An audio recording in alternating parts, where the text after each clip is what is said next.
Hey everybody, it's Andy Kushner, host of The Wedding Biz, and it is December 31st, 2018.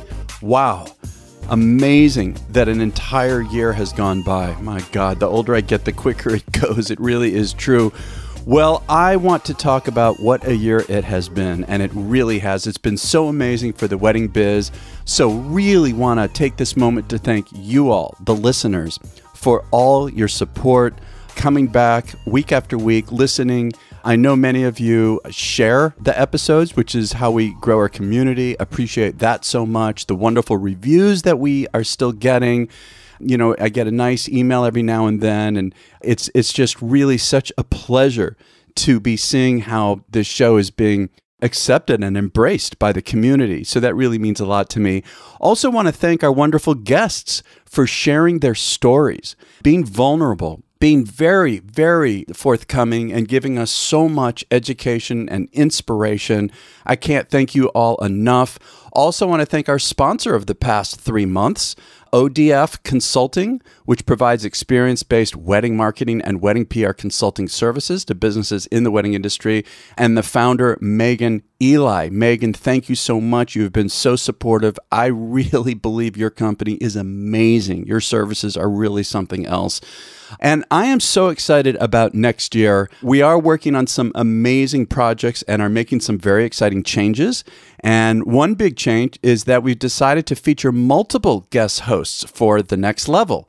That's the follow-on show, released in conjunction with the interview of the day, in which I pick out some highlights to discuss and translate them into specific tactical strategies and tips to help you bring your business to the next level.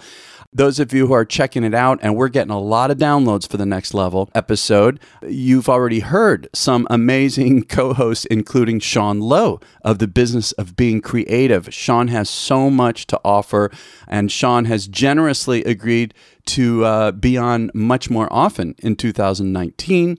And we get such a great response from listeners about his input. Also, just last week, he and I discussed my conversation with iconic cake designer Sylvia Weinstock. That was a great episode. You should absolutely listen to that. She's fantastic. And the week before that, I had an extremely popular consultant, Cindy Novotny of Master Connection Associates, who was our guest co-host on The Next Level, talking about my interview of designer planner David Stark. That was also an incredible interview and conversation. David's wonderful. Going to have him on the show again next year. Cindy gave some great input, and she'll be on the show some more as well. Also going to be interviewing Cindy a second time. And also going back to Sean Lowe, going to interview him again. And then today, we have yet another wonderful co-host, Julie Sabatino of The Stylish Bride, who is also on the Wedding Biz Network. Go to theweddingbizNetwork.com to hear her show. Got to check out the episodes she has. They're really fantastic. She's got some wonderful interviews of people like Jose V and Christian Oth, and talks all about styling tips. So Julie co-hosted on this morning's release. And before we get to that, I want to say we do have a lot more planned for this new year. Great big guests coming soon. We've got Julie Novak of Party Slate. Can't wait for her.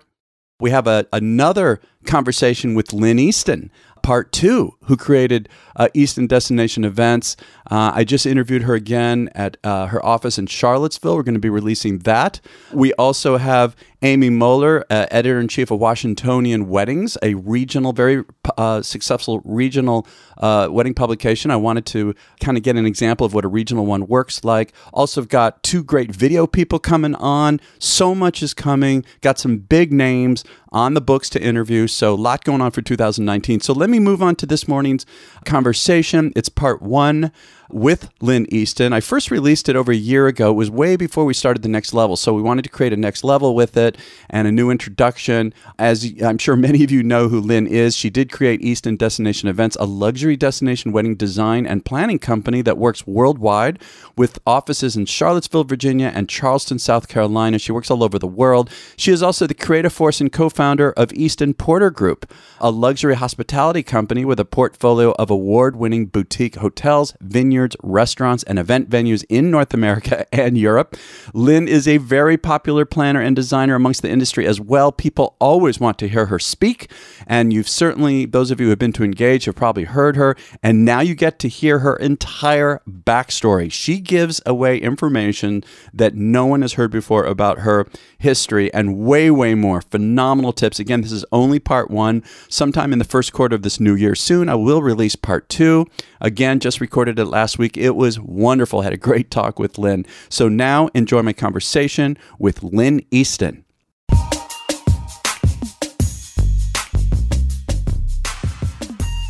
I have something really special to talk about.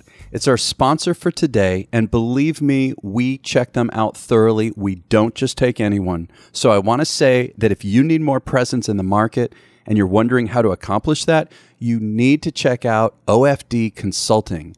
They are an award-winning publicity agency that focuses on the wedding industry. Their client portfolio ranges from top-tier planners and venues to well-regarded national brand and industry thought leaders.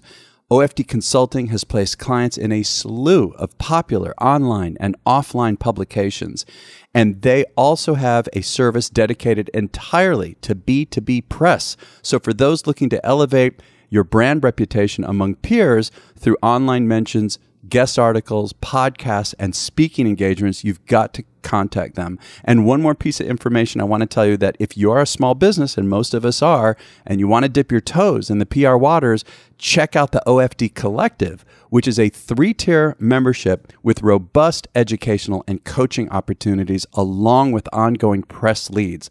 So check out ofdconsulting.com.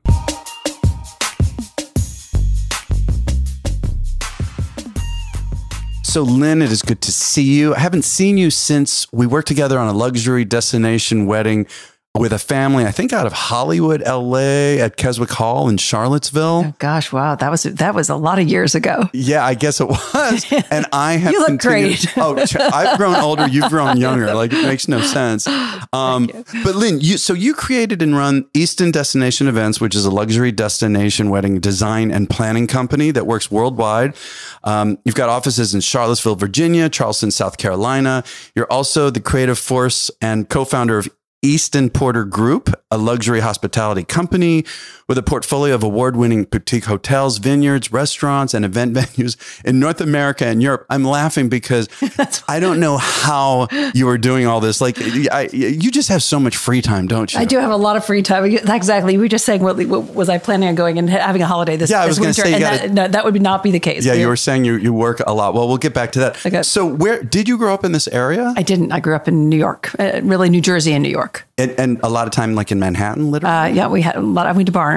So, yeah. So you did. What did you major in? In economics. Whoa. Okay. I see how that can help with the business. It does. I don't know. It was honestly, it was such a long time ago. And I went into TV directly after I graduated. So really that's where I got TV doing what? I started as a talent coordinator, and then I was an associate producer and a producer in the very early days, for a show that was sort of the precursor to the Larry King show. So there were, literally 3 of us, and we did an hour's worth of television every single day. Whoa. With 3 people. It was crazy. So, but that love of the live event, that sort of totally bit me. It was so exciting that you're, tearing through the day and you've got an hour to do your thing, and then you rip it down and you leave. So that's really, I think, the love of where events came from for me. But how did it start to manifest for you? I mean, what was the... Well, really, when I moved to Charlottesville, a friend of mine so this is now fast forward another, 15 years from then. And so I raised my kids for a few years and moved to London and then moved back to Charlottesville. And you were still in TV at the time? I was still in TV at the time. Oh, interesting. I didn't know this. Okay. And so I came back to Charlottesville. And there was no way I was able to work in television here because there really wasn't any. Really? No major stations in Charlottesville? No major stations out of Charlottesville. Okay. And a friend of mine was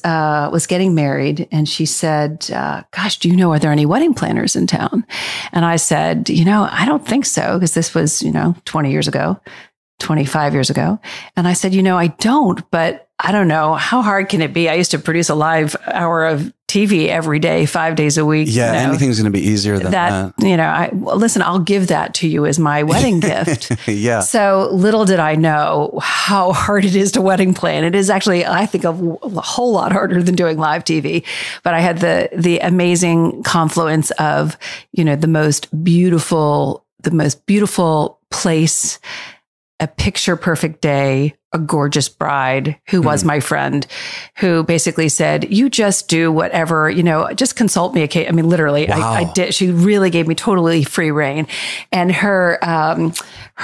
she was South African. So we did sort of and this was, again, so think about it, 25 years ago, before event design had really kind of gone where it did. The early days. We did a whole tent sort of like as out of Africa with, I was able to get Persian carpets. Can you imagine? In those days, I was able to rent Persian carpets and put them down on the grass and did this whole thing. So the next day, literally after the wedding, somebody called and said, would you do my daughter's wedding? And I'm like, God, I'm really not a wedding planner, but I said yes. And that's how it got going. But I'm curious, even for the first one, it's almost overwhelming in a sense to be able to do anything you want and not have a lot of guidance. How did you come up creatively? Because that seems so different to me than, look, obviously producing a TV show, there's creativity involved, but it seems, unless I'm wrong, more logistical kind of stuff. So and it is. And truthfully, I was really lucky that it was, I had a budget that allowed me to hire great vendors. So, who basically helped me from hurting myself. Yeah. Right. So I had I see. So you were producing in the sense like TV show, getting great talent together and really listening to them. And I'm always a huge proponent of, when you hire fabulous creatives and fabulous vendors, your job as the executive producer, because that's how I think about event planning. I am the executive producer of this event. Don't hire vendors that you don't want to listen to. That's what, that's what your creatives are there. They are there to protect you from yourself. Yeah. Like these wild ideas that you may come up with. They're there to say, here's how we can do it and here's how we can't do it. So in that instance, I had some fairly big ideas, and all these lovely creatives which were called vendors then, that I worked with just helped me, make this thing come true. It was. Do you remember any details? Like what are some of the things that you did? Well, I think, something that I haven't been able to really achieve again was because nobody will let you put, carpets down on grass anymore, but to have a tent that seated 200 people and to have the entire floor of the tent covered with carpets. Interesting. Over the grass. So they have to anchor it, obviously. Yeah, and they did. And it was so amazing and so beautiful. And in those days, we didn't, this was sort of the good old days. We didn't have fire permits in tents. Oh. So I did 25 hanging candle. Oh my God. Come on, with the carpet underneath and tablecloth. Right. So it was just all so dreamy. And I think from back then, nobody was even like draping tents really. It was a whole new, people were like, oh my God, the concept of event design was really just beginning to take hold. So it's almost like because you didn't even really know what the rules were, you were able to be innovative in some ways. Right. Yeah. And so, to do, and I've only one other time in my career been able to do it in a tent because tenting restrictions are so, the permitting is so strict. Yeah. You have to find a county who doesn't do it. But to dine exclusively by candlelight with 200 people in a tent is the most stunning thing I think I've ever seen. I don't think I can. I would love to see this. All candlelight. All candlelight. And is this obviously this is after the sun went down or as the sun was going down? We went in. It was in April, so probably we went in and we watched the light transition. Oh my gosh. Yeah, it was beautiful. And then we went into another tent for the after party and rocked it out and had the band in there. But so violins going and I think I had an orchestra out of Washington, so just doing violins in the dinner tent. It was, So, do you recall what happened for the ceremony? We were at a church, so nothing really, but it's an old world church here in Virginia. Oh, so the architecture and itself, it's really character, beautiful. Right? Yeah, it was great. So, do you remember how you felt? I mean, I'm trying to imagine my first one of that magnitude and that kind of a look. Did you have a moment to be able to look around and take it in? I did. So I was a guest since it was my very dear friend. I was a guest, right? And I had hired so fun. I had hired, there's a group called, I think it's called the Hullabahoos here. It's a men's singing group from the University of Virginia. And I had hired that as a surprise for her to come and sing as they were cutting the cake. And so we cut the cake, and unbeknownst to me, they come and grab me because I've been talking to them. They come and grabbed me. They put a chair in the middle of for me, I'm the event planner, right? Okay. For me, in the middle of the dance floor, and the guys sang to me. And it was just absolutely so surreal, looking out at this beautiful event that, I had the privilege of designing and then being a guest at, and then being serenaded by these beautiful boys. It was pretty spectacular. So you figured if it's like this every time you're in. Absolutely, I'm in, exactly. Did you think to yourself, okay, this is what I'm going to do now? Or was it not until someone came to you and said, hey, I'd like you to do my wedding?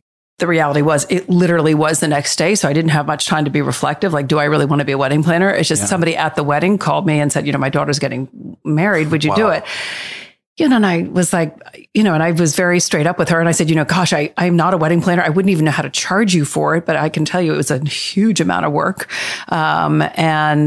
But I knew this mother, and I said, I'll do it. And so I definitely never started, I never in my wildest dreams could have ever have thought that when I grew up, I was going to be a wedding planner. Yeah. Interesting. Yeah. Well, then, so that at what point did it occur to you that, this is a business? Maybe we have something going here.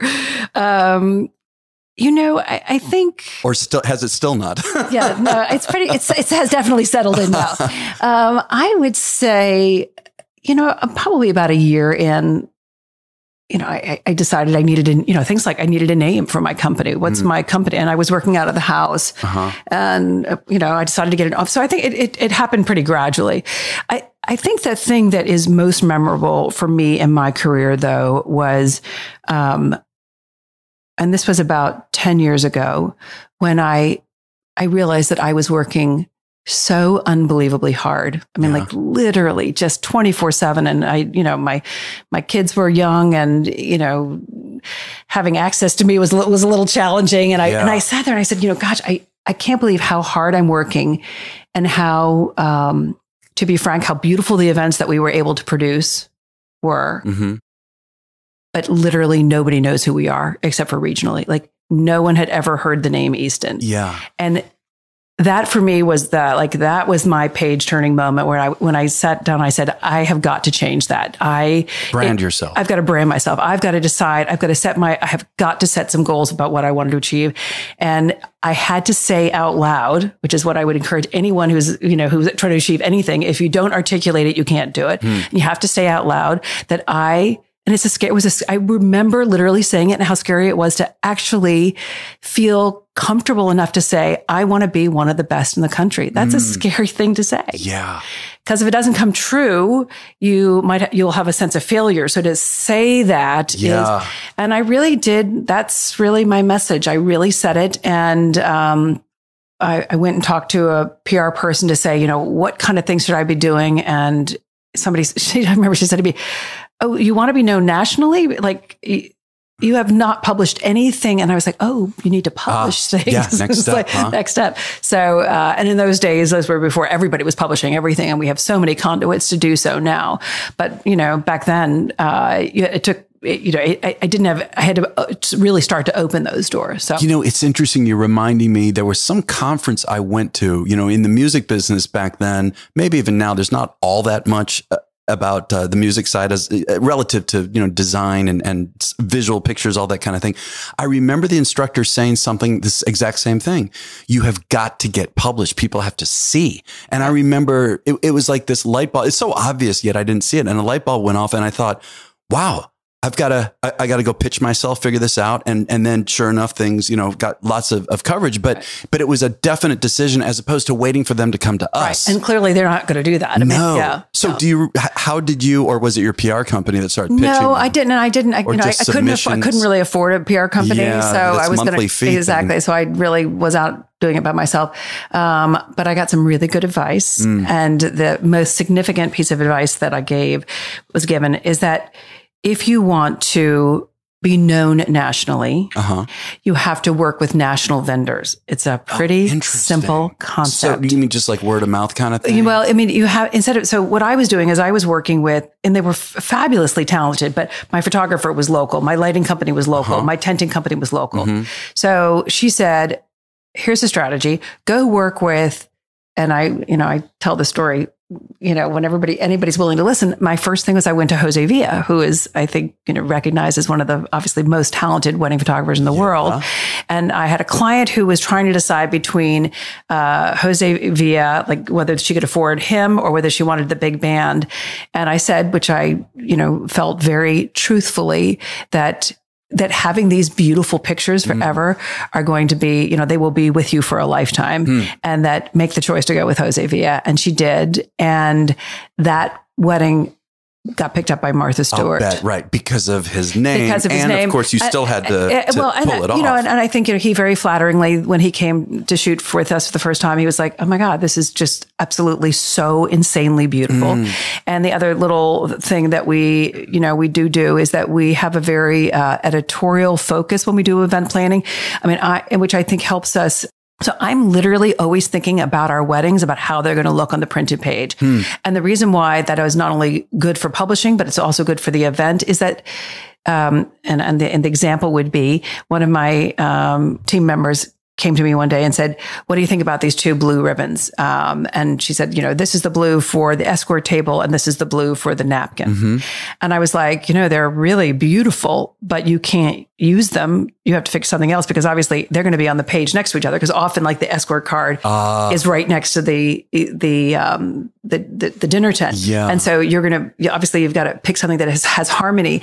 And I think the reason why that's not only good for publishing, but also it's the way you should think about your event, that all of these pieces are connected. Well, that's what I was going to say. I love that all being tied in together because then it brings it all together for the client and their guests. For the guests. And it's a subtle thing, right? They may not understand, this is why I'm feeling this emotion, but it pulls it all together. Exactly. So, and that's how and I hate to use this word, but that's how you brand an event. That, our events, I think part of the magic of an Easton event is that the thread is really woven through every element that the guest and obviously our bride and groom experience. Yeah, but I don't think it's a bad phrase, branding the event, branding ourselves, because it also helps for us to kind of figure out what is our sigsignature, right? In a way. Well, and what does thread it all together. And I'm really, I'm a huge, I so strongly believe that we as designers and in your business, that branding is like the most important. I think it's almost the most important thing you can do is brand yourself. So people know and consistently every time they see you, that message when they go into your website or they see your Instagram, you have something that's consistent, I think is really important. And I think the reason why I hesitate on the weddings is because that has like a little commercial feel to it with branding. And I would never want anybody to feel like that's first or something. Yeah, exactly. But but branding is super important when it comes to your own business. So how then did you come to be able to figure out how to message your own brand? I mean, that's another process that so many people have trouble with. How do I verbalize it? And how do I even get clear about what this is in order to verbalize it or put it in print? Did you hire a company to help? Like, how did you do this? I must say, it came really so naturally to us. It was something that I never had to think about. I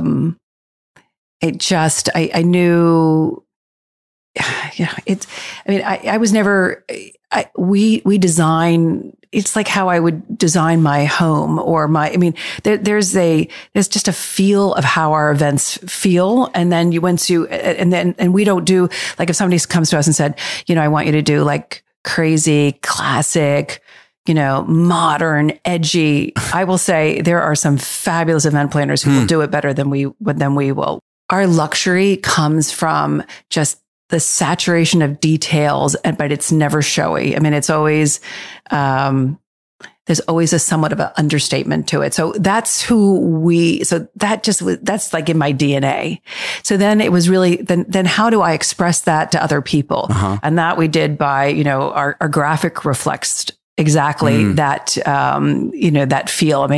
That's consistent. Yeah. And I'm going to come back to a little bit later, but I know that when I researched a little bit the Eastern Porter Group, that this is what we're talking about, that ties together when you acquire these restaurants and these boutique hotels, these venues, what is it that where it then becomes, your field, and that's what it is. Yeah. And I with all of our properties, there are always things, and it's hard because I really want people to walk into our properties, and even though they look very different, are in completely different locations. Yeah. And we're working on a couple of very exciting projects. One, up in Long Island, one up in Upperville, Charleston. So they're in completely different locations. But I want people to walk in, and I want something about their experience for them to go, gosh, this feels familiar. There's something that's connected.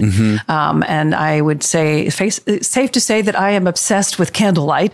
So we have a lot of signature candles that we do that, even that's, we've got globes that repeat on the wall, and they repeat in different hotels. And so it's a subtle cue, but nonetheless, it's a cue like, God, I saw that somewhere else. Oh gosh, this must be an Easton Porter property. Yeah, that's how that goes. That's good. Well, also business wise, I'm curious. So you go from producing television, as you said, you move here, you do this wedding almost by accident, a friend of yours, you get a call the next day, you're starting to do more and more and more. You've also built quite a complex business. And when I was really not even joking in the beginning when I said, I don't know how you're doing all this. Because I am married to a fabulous business. Yeah, no, so there's a man behind. Somebody. There's a man behind the woman. There you go. Okay. Yeah. No. So my husband, whose name is Dean Andrews, used to work at Orient Express. So he's really comes out of the hotel world. And the naissance of Pippin Hill was that. We had been, when was working with Orient Express, he had been doing a lot of importation of wines, and we knew that we, loved the whole winery world. And here we are living in Charlottesville, and we're like dreaming, wouldn't it be amazing to own a winery? Yeah. But it's really hard to make money at a winery. And I turned to one day and I said, it's crazy. I have more demand for my wedding services. So that means I have more people calling me saying, God, I'd love to do a wedding, but I didn't have any place to put them because in Charlottesville at that time, 10 years ago, not a lot of choices. Didn't have a lot of choices. Yeah. So I said, maybe we put these two ideas together, the winery, and there was already one winery that did do events. So we didn't create this idea. We were copying somebody, and the idea of Pippin Hill was born. And off to the races we went. And it's been, so Pippin Hill was somewhat, it was something we somewhat fell into. And then after that, we decided to get really strategic about growing the business. So we've, since Pippin Hill, we've been really had our eye on building a portfolio of a hospitality portfolio. So it's been really exciting 6 or 7 years. But clearly, it seems to me, so you're clearly really the creative force, the visionary in that sense, and then Dean is handling the business structure. Exactly. Yes, and he is a wildly fabulous businessman, and just and we are literally having the time of our lives doing this. This is interesting because my next question is going to be, how do you work with your partner in life? Unless you're doing it, but you're really not often in the same place. You're talking a lot. We are how does this share go? This office. We are together, honest to God, 24/7. Oh, you are? Yeah. Oh, how? Yeah. Well, unless I take that back because I travel a lot for our destination weddings. But if I'm here in town, we are together.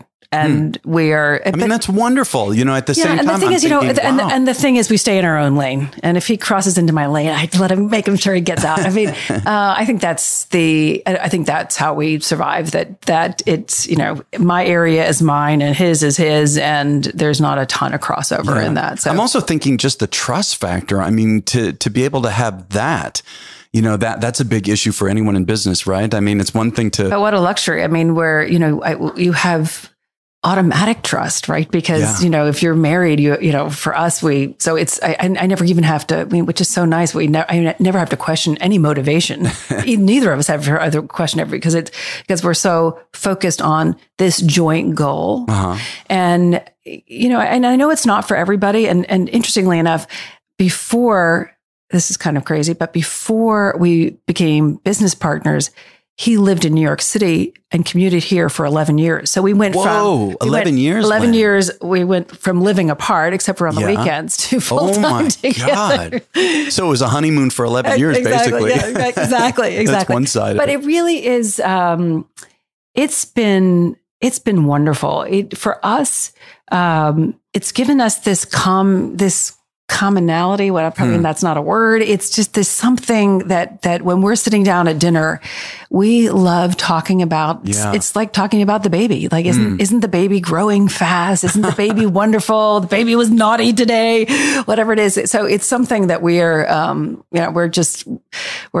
absolutely so enjoying this phase. Wow. Well, and how, like you say you have kids, how many? And we have four altogether. Oh my, yes, what? Yeah. In the middle of building but they're this all empire? old, but they're all old. I mean, they're 38 down to 30. So so they're all But weren't you were in the beginning of it when they were really young. Didn't you say that earlier? Yes, they were. But that was only Easton events. So, but still. Yeah. And I shouldn't say only, because I think for, and I've said it a couple of times that I've spoken in front of a large group of young wedding planners. One of the things I say is that be thoughtful about what you're trying to achieve during different parts of your life, because, sometimes having it all, sometimes getting different portions at different times can be a really effective way to live your life. Can you give me some examples? Well, I just think that, if you have a 2-year-old and a 3-year-old, probably that's not the time to say, I want to be known nationally, because the amount of work that's going to,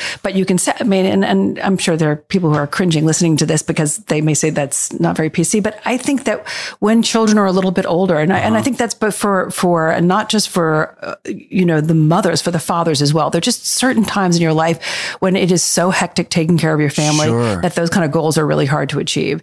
But, by the time they were, I suppose, 8 and 9, I was, then you can put those kind of goals back on the table and say, let's go for it. Yeah, no, I remember. I have a 23-year-old daughter, and I really wanted to be very present for her, and so I do remember thinking that, and there were times when I was working out of the house before I got in office, then I went back, and I remember when she started to go to school, thinking, and same thing with my wife at the time too. It's like, oh my God, we've got, 4 hours. Oh, now we have 6 hours. Right, right. That. And so I was able to do different things with the business based on that too. Right, exactly. Wow. So I want to come back to weddings. I'd love to know more about your process. When you get a client, and if you don't mind taking me from A to Z, what your process is like for a wedding.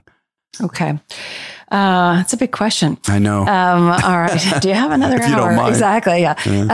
All right. So our first call, the first few calls that I think, and the other, I think important thing for us is that we do everything over a video chat. We were talking before we started about that, seeing somebody and the value of seeing someone. So I really believe that, particularly for wedding planning, where it's a lot about emotion and feeling, that it is an awesome way to communicate with your clients is to do it visually. So almost every call that we have with our clients, we are doing through GoToMeeting. So we're looking at each other. Yeah. And the other strategy on that is that, typically the mom's in one place and the daughter's in another. And we have a Charleston office and a Charlottesville office. Yeah. And so how do 4 people not trip over each other on the phone? So we do these just GoToMeetings.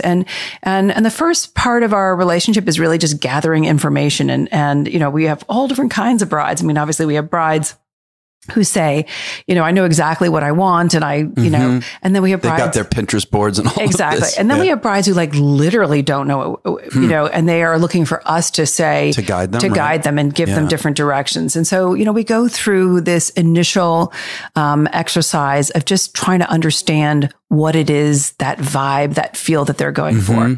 And then the next really important thing is to pick the correct creatives that we're going to work with. So, I think an advantage of our formula at Easton is that we don't have any in-house floral team or a production company. And I think that's why all of our events look different. Yeah. I mean, because no furniture gets. So you're really customizing the team for each client. Totally. You don't 100%. necessarily have like the same basic people. Exactly. I mean, we do go out with the same tenting company if we, unless we really can't. And we do tend to go out with the same lighting company. And that's because that logistical part of it, I really just need, and it's not that lighting isn't creative, because it is wildly creative, but it's, but we have a formula. I mean, we have Easton shades of, we have Easton, colors that we use. So we have our little secret sauce in lighting. So we like to go out there lighting guy. But other than that, we're literally, every bride gets their own, we'll say to them, this is the printed vendor, that this is the printed suite, like for the invitations, like there are different creatives that are going to go right with your bride depending on what they want. So then we recommend that they'll go with this. We'll put together basically the portfolio of who we think they should work with. And then we start the process of chatting with those people. Sometimes it's not a fit. Sometimes they're like, I thought she or he was a little too, it felt like it was a little bit about them and not enough about me. And then some brides were like, oh my God, I just love the fact that she was so sensational. And she just like totally walked in and totally got me. So then we do that. We go to that phase. And then we start, and I think the next thing we would do is then we would do some kind of small prototype, meaning we'd bring the bride somewhere, hopefully where the wedding's going to be. And we'd start to look at pieces. So we're looking at, what is the tabletop going to look like? What is the tablecloth going to look like? What are the florals going to look like? So we'd start to have that, oh gosh, I thought I'd like that, but I don't. So that's sort of the first design meeting. And then the second design meeting is literally seeing your whole table. I'm just thinking for a minute to go back to the step right before. It must be so much fun for them, and probably unexpected, to be a part of that process where they're part of the creative process too. Absolutely. I mean, we want every single one of our brides. I would never want them to feel that, they went to an Easton wedding. It's their wedding. I mean, I want them to feel that this was totally a reflection of who they are and what they wanted, and Easton helped put it together. So it's interesting. I keep finding this, that it's not just about the night of the celebration, but there's an entire experience all along the way for these clients. Absolutely. I was talking to my assistant wasn't in the office, and I picked up the phone, which I don't often do. And a mother of the bride called. I was like, okay, we're going to talk. So she wanted to talk. And I said, I was very honest. I said, I want to be very transparent with you that, we're not necessarily the right fit for every bride and for every mother. And part of what you need to do now, it's like you're in the dating phase. You need to go and talk to a lot of planners and be sure that, you really want to get hitched to that planner, because it's a year that we spend together, and it is it's intimate. It is. If you think about what a crazy career this is, we are involved in one of the most intense days that a young woman will ever have. And we are there to every step of the way, coaching her, sometimes picking up, sometimes putting the pieces back together again. It's sometimes really, you're a bit of a therapist. Absolutely. that thing with the wedding planner, that actually does. That truly does happen. In that movie, there's a moment where she's like, snap out of it. Like, I've been there. So yeah. I have a situation that just came up recently. A wedding might be canceled because, as long as I don't say the names, I could talk about this, I suppose. But the groom's parents it's very difficult. Let's just say it's so complicated. It's shaking everybody up. Right. And then the bride now is questioning, well, I've never seen this side of you, how you're the way you're dealing with this. And that is real. Scaring me. Absolutely. It brings out the worst and the best. Exactly right. And the other day, I'm sort of telling stories on myself, but I was, Gus and I were talking to a mother of the bride and a potential bride. And we were doing our normal, chatting. And we got off the phone, and Augusta said, you didn't want that wedding, did you? And I said, I certainly did not. She was disrespectful to her mother. And, you know, I don't want to, when you're in the business of happy, I don't want to spend a year if I can see it right up front. I'm not going to spend a year. I mean, we only do 7 to 8 weddings a year. So we're spending a ton of time with these. Wow, 7 to 8. Yeah. So it's a very intense experience with these families. And, being disrespectful when your parents are giving you this incredible gift doesn't sit so well with me. So we did not book that client. I was going to say, I imagine it goes both ways. It does. You know, I think that, you know, we're, and I say this without, I'm trying to say it without any ego, that it's not just about them picking us. It is very much about us picking them too. It's the marriage part. I mean, you know, we're committing to this client for a year, for better or for worse. Yeah, truly. And, it's got to be a good fit. So that's really important to us. Well, I'm going to ask another kind of difficult, but general question in a sense is, you know, again, as you say, this can be I say this all the time. It's just such an emotional situation, right? I mean, a lot of buttons can be pushed in this. What do you do? You know, you're in this year with this family, you know, you're becoming part of the family, and what happens when it does get complicated like that, when there are issues? How do you? You know, I think like it's the same thing you do in life. I am not at all afraid to get on a call or to in person to say, this isn't working for us. Yeah. And I have, you know, in my career, twice I've actually said to a client, I don't think you're a fit. I think we are no longer a fit. If you want to change your behavior, I'm happy to do this. But, you know, it hasn't, we honestly have such fabulous brides and mother of the brides that it happens so infrequently. Sure. And I think but in my early days, I probably was a little less astute about that about picking, you know, about this mutual selection. And I did have a couple of brides, to be frank, who were just not appropriate with my team. I must say, I tend not to be the one who gets the brunt of it, but they'll just, and what we do is really, really, really, really hard. I do honestly think that being a wedding planner is a hard job. And if you are not respected by your client, it's really not a good fit. So I would just say, you know, I think this is not going to mutually, we have to agree that this is not a good fit anymore. So, well, and I would say too, I've been in situations, I'm sure you have too, where, especially the night of the day of the wedding, you know, things can come up that are very complicated, again, with family issues with them and all of that. And sometimes, well, maybe more than sometimes, it might get dumped on us to a certain degree. I like being able to be straight. Right. And not just. And a little bit, I must say, you know, when you get to the wedding day, you know, it's like anything in life.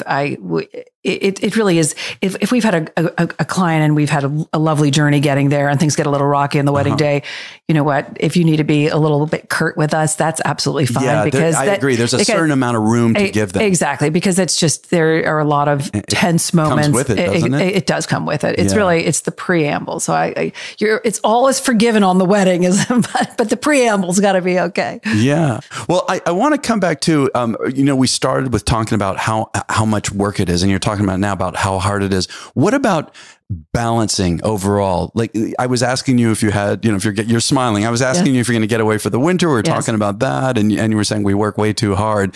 I just wonder what you're doing with that. You know, do you have a goal in mind, or how are you working? So we are unashamedly, we are unashamedly, we have no work-life balance. We literally, we work. That's what we do. You're aware of this. Absolutely. And you're choosing, you're taking responsibility. Exactly. And I feel, you know, and our, you know, but again, you know, I don't have small children. Yeah. So and then your husband works with and we work. So, and I think honestly, if I probably couldn't, I mean, I couldn't work as hard because we are working if I were going to a bank every day and I was working 7 days a week and I was leaving my husband and working at the bank all day on Saturday and Sunday, he probably wouldn't. But but we're here, and we're sitting here at Pippin Hill, which is in my I'm looking really out the window. It's beautiful. my very fabulous office, looking at this beautiful view. Stunning. And this is to show you how spoiled I am. So we're here on Saturday and Sunday, and we're literally working all day. If I'm not on an event, we're going to go downstairs to our lovely winery, and we're going to get a little lunch, and then we're going to come back up and work.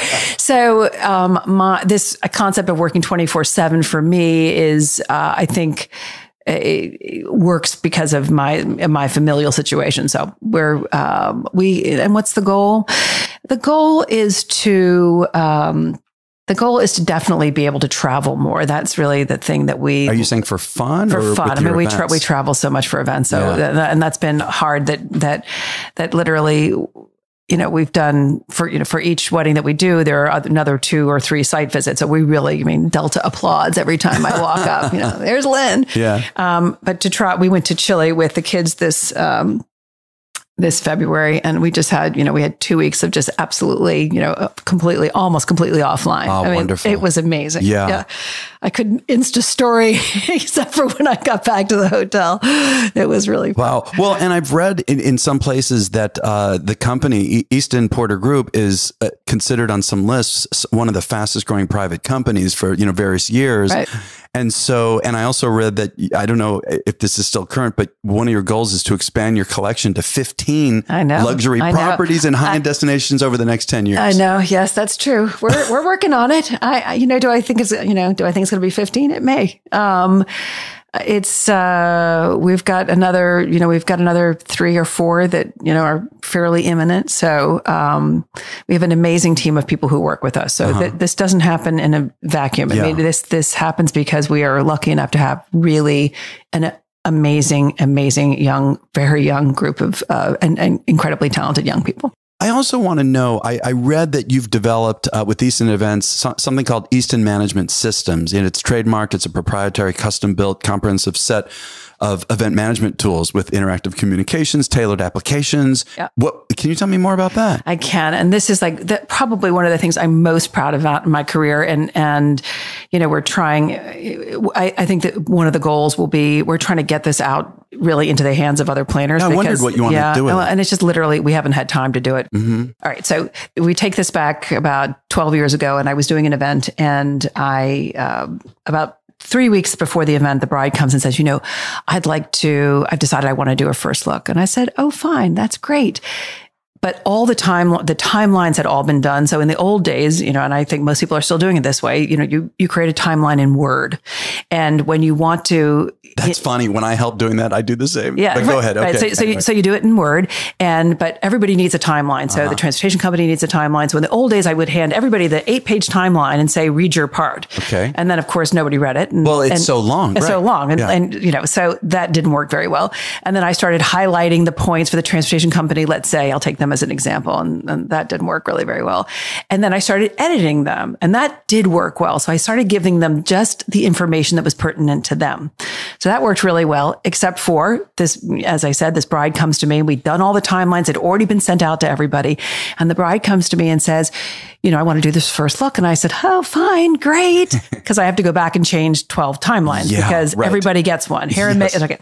So I was standing there at the event, and it's like 15 minutes from the first look. And my videographer, Brian, walks over, and I said, Brian, why are you here? You should be headed towards the bride for the first look. And he was like, not on my page, not on my timeline. There's no first look. And for anyone who's listening, who's an event planner, they know that this is that sick feeling of like, it totally, I felt so badly, and it was fine. He got there and everything was worked out, but it just like threw my mojo off. I was like, how could I make such a fundamental mistake? Did I make any other mistakes? Did somebody else not get the right timeline? So it just like made me anxious, and the whole event was not fun for me, which is, I'm all about that these events have to be fun for us as well. So I came back and I'd been using FileMaker, which is a database program for other things when I was working at corporate. And I turned to, I called somebody who does FileMaker, and I said, can you make me a timeline in FileMaker in a database program? So every single piece of information is coded with who needs that information. Ah, that's great. So if it's, let's say it's hair and makeup, the people who are going to need to know that are going to be the hair and makeup gal. The bride needs to know. Let's say it's the start of hair and makeup. The bride needs to know. The bridesmaids need to know. The hair and makeup gals need to know. So all of those things get tagged with that item. And so all I have to do is hit the bridesmaids timeline, and everything that the bridesmaids should need to know comes out on that timeline. When I hit P for photography, everything that the photographer needs to know. But the critical thing is that it's coming out of the same well. Sure. So that you can't make those mistakes that the photographer didn't know about the first look. That's a great idea. Because it all comes out of the same thing. Yeah. It's kind of amazing. And it totally has changed our lives, and probably too much information, but you every single line also has the vendor who's mostly responsible for it. And it also has the location. So I think we've kind of redefined how timelines are done. And so part of what we're going to do in the next couple of years is take it out of actually a database and get it coded so that it'll be a web-based program. And then along from there, the other part of it is that we've applied that to guest lists and to what we call our rental grids. So this is pretty cool. So we create these maps of, which we're all doing, whether it's in all tables or social tables, we'll create the diagram of the way the rooms are supposed to look. And then we go into the rental grid, room by room, and we put in what items are needed per the diagram.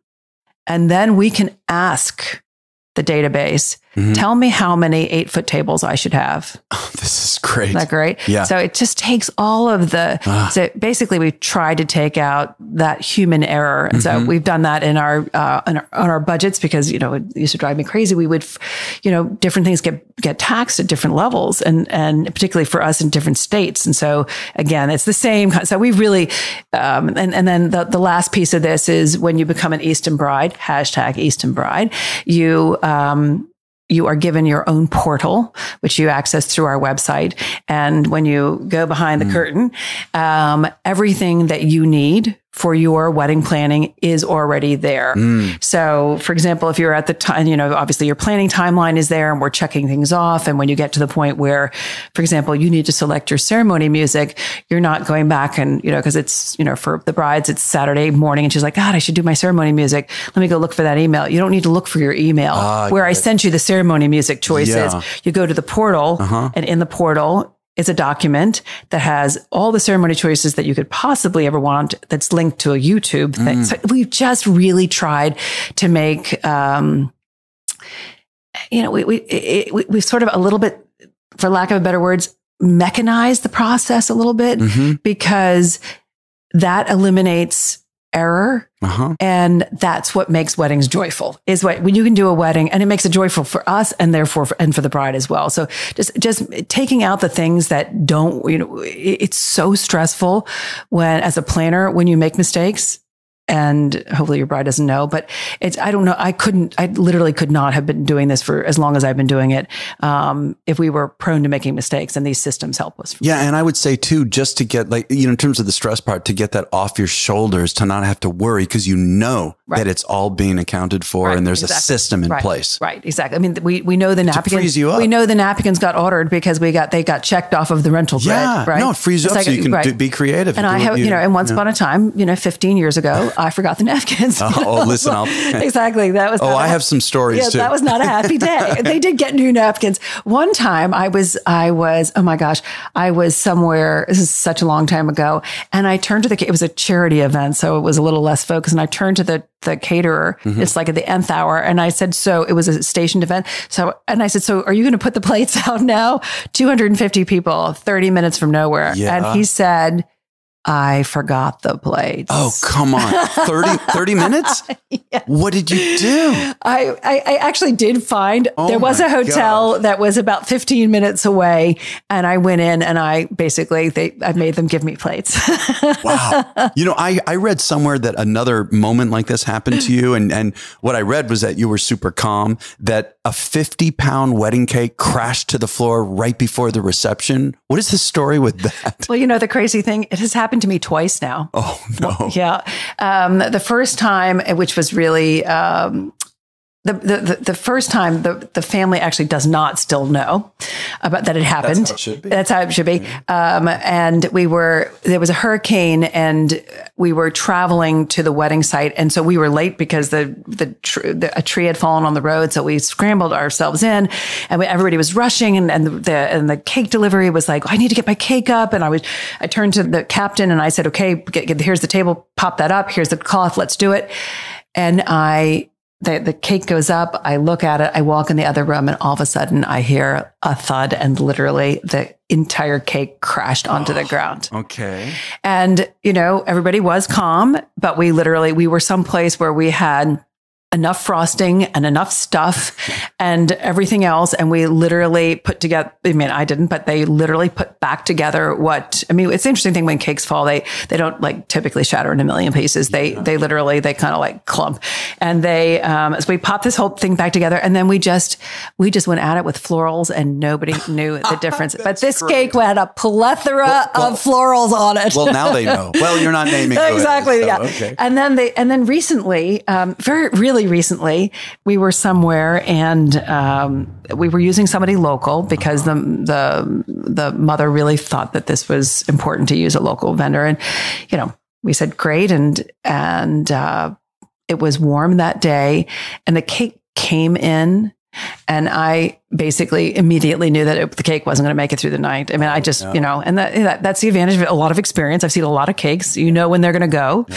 And I strategized with the poor cake maker. I said, I think it's, she didn't have a dowel all the way through the cake. So I said, do you think the cake's going to make it? I said, I'm a little worried. I think what we should do is we should get the bride to come in. And again, this is about thinking on your feet. So you've got a situation where you're making the assumption that your cake's not going to make it. So I don't sit there and let that paralyze me. I do something about it. So I went and went to the bride, and I said, the cake looks amazing. It looks fabulous. But my worry is it's really warm out. And of course, the silver lining is you are the luckiest girl in the world that you have gotten blessed with an 82-degree day. Right. But the downside of that is that your cake is a little soft. And I think what we should do is get the photographer and have you come into the dinner tent before anybody does and take a beautiful picture and cut the cake. Yeah. And we did. And then 10 minutes later, the entire cake crashed onto the ground. Oh, bam! I hope that did the photographer get pictures. That was really fun. Absolutely. But, I think that's a good, lesson for younger planners to think about. It's trust your gut. Don't let it roll over you. Events are live, it's like live television. You got to know where's it go. You have to be anticipatory. Where's it going to go next? So anyway, it comes back to producing TV. Exactly right. Wow. Yeah. Well, God, Lynn, this has been wonderful. So much fun and informative. I really appreciate it. How can people reach you? What is the best way to find everything out about you? I think, in the old days, we used to say the website, and now we say Instagram, which is so amazing. So I do think that people, and I've been doing this long enough that I remember when my first website, and he said, well, do you want any SEO? And the second thing I said was, well, what's SEO mean?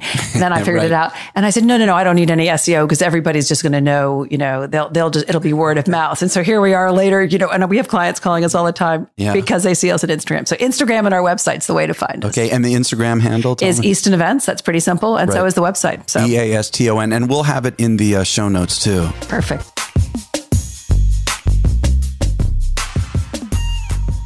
Thank you for listening to my conversation with Lynn Easton. Be sure to check out Lynn's website at eastonevents.com. That's eastonevents.com. You could also see the show notes on our site at theweddingbiz.com. And don't forget to listen to The Next Level following this with the special co-host Julie Sabatino of The Stylish Bride. And she is going to help me talk about some of the highlights of today's interview with Lynn. Be sure to share this episode. Would love you to do that as we lead into 2019 and help build our wonderful community. Please share us. Really appreciate it. And want to mention next week's guest. It's going to be an interview of editor-in-chief of the popular and successful regional wedding publication. And so I chose Amy Moeller. I wanted to have a regional wedding publication on the show and chose Amy of Washingtonian Weddings. Real good show. So tune in next week and have a great, happy, and safe New Year's.